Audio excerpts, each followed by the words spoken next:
இயேசு கிறிஸ்து நாமத்தினாலே இந்த நாளில் உங்களுக்கு வாழ்த்துக்களை தெரிவித்துக் கொள்கிறேன். எப்படி இருக்கீங்க? சந்தோஷமாக இருக்கீங்களா?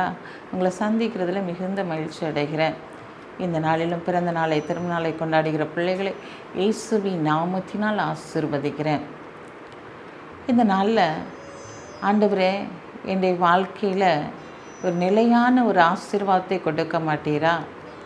எவ்வளோ பணம் என்னுடைய கைகளில் வந்தாலும் அது பொத்தலான பையில் போடுவது போல எல்லாம் வெறுமையாய் போகிறதே. நான் எவ்வளோ காரியத்தை செய்து கொண்டிருக்கிறேன், ஒரு ஆசீர்வாதமே இல்லை என்று சொல்லி நீங்கள் கலங்கி தவித்து கொண்டிருக்கீங்களா? இன்றைக்கு ஆண்டவர் உங்களை பார்த்து சொல்கிறாரு, நன்மை செய், என்றென்றைக்கும் நீ ஆசீர்வாதமாக இருப்பாய். நீங்கள் நன்மை செய்யும்போது அந்த ஆசீர்வாதம் நிலைத்திருக்கிறதாய் காணப்படும். வாசிக்கிறேன், கேளுங்க.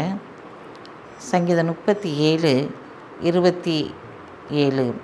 தீமையை விட்டு விலகி நன்மை செய், என்றென்றைக்கும் நிலைத்திருப்பாய். தீமையை விட்டு விலகி நன்மை செய், என்றென்றைக்கும் நிலைத்திருப்பாய் என்று சொல்லி வேதவசனம் சொல்லுகிறது. பிரியமான சகோதரனே, சகோதரியே, உன்னுடைய வாழ்க்கையில் என்னென்ன காரியங்களை விட்டு விலக வேண்டுமோ அத்தனை காரியங்களை விட்டு விலகி நீங்கள் நன்மை செய்ய ஆரம்பிக்கும் போது நீங்கள் என்றென்றைக்கும் நிலைத்திருக்கிற ஒரு ஆசீர்வாதத்தை பெற்றுக்கொள்ள முடியும். கர்த்தருடைய ஆசீர்வாதமே ஐஸ்வர்யத்தை தரும், அதனோடு அவர் வேதனையை கூட்டார் என்று சொல்லி நம் வேதத்திலே வாசிக்கிறோம். இந்த நாட்களில் அவர் கொடுக்கிற ஆசீர்வாதம் நிலைத்திருக்கிற ஆசீர்வாதமாய் காணப்படும். இங்கே அதனால தான் பார்க்குறோம், என்றென்றைக்கும் நிலைத்திருப்பாய். எதை விட்டு விலகணும்? தீமையை விட்டு விலக வேண்டும். தீமையை விட்டு விலகும்போது தான் பெரிய ஆசீர்வாதத்தை நாம் பெற்றுக்கொள்ள முடியும். நம்முடைய சுபாவத்தில் ஒரு மாற்றம் வேண்டும். நம்முடைய இருதயத்தில் இருக்கிற எல்லா வைராக்கியங்களும் நம்மளை விட்டு அகன்று போக வேண்டும். கோபம், எரிச்சல், முறுமுறுப்பு, வைராக்கியம், இந்த நாட்கள் எல்லாவற்றையும் களைந்து விட்டு நன்மை செய்யும்படியான காரியத்தை நாம் செயல்படுத்தும் போது ஒரு நிலையான ஆசீர்வாதத்தை நாம் பெற்றுக்கொள்ள முடியும். ஏன்னா இன்றைக்கி பார்த்திங்கன்னா எங்கே பார்த்தாலும் பிரச்சனை தான். சகோதர ஸ்நேகம் தேவனுக்கு ஒரு பிரியமான காரியமாக இருக்கிறது. ஆனால் சகோதரர்களுக்குள்ளாய் ஒரு ஒற்றுமை இல்லை. பிள்ளைகளுக்கும் பெற்றோருக்குமே ஒரு ஒற்றுமை இல்லாத சூழ்நிலை காணப்படுகிறது.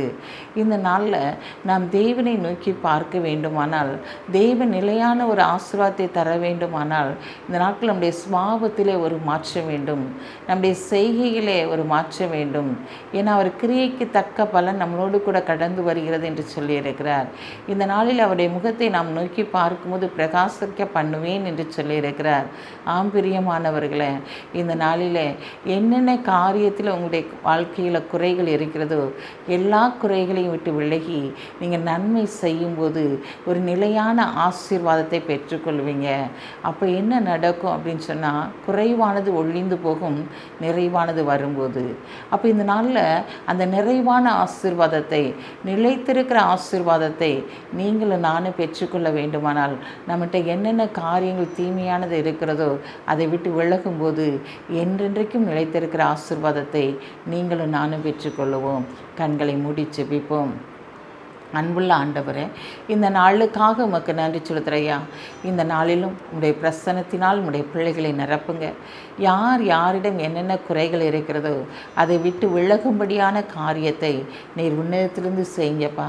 நாங்கள் பாவத்தை விட்டு விலக வேண்டும் என்று சொல்லி எதிர்பார்த்தாலும் எங்களால் முடியாத ஆண்டவரே. ஆனால் ஆவியானவருடைய துணை எங்களோடு இருக்கும்போது எல்லா காரியங்களையும் விட்டு விலகி ஆண்டவரை நன்மை செய்கிறவர்களாய் நீர் எங்களை மாற்றுவீராக என்று சொல்லி ஜெபிக்கிறேசப்பா. ஒரு நன்மை உடைய பிள்ளைகளுடைய வாழ்க்கையில் கடந்து வரட்டும், ஒரு நல்ல செய்தி உடைய பிள்ளைகளுடைய வாழ்க்கையில் கடந்து வரட்டும் என்று சொல்லி ஜெபிக்கிறேசப்பா.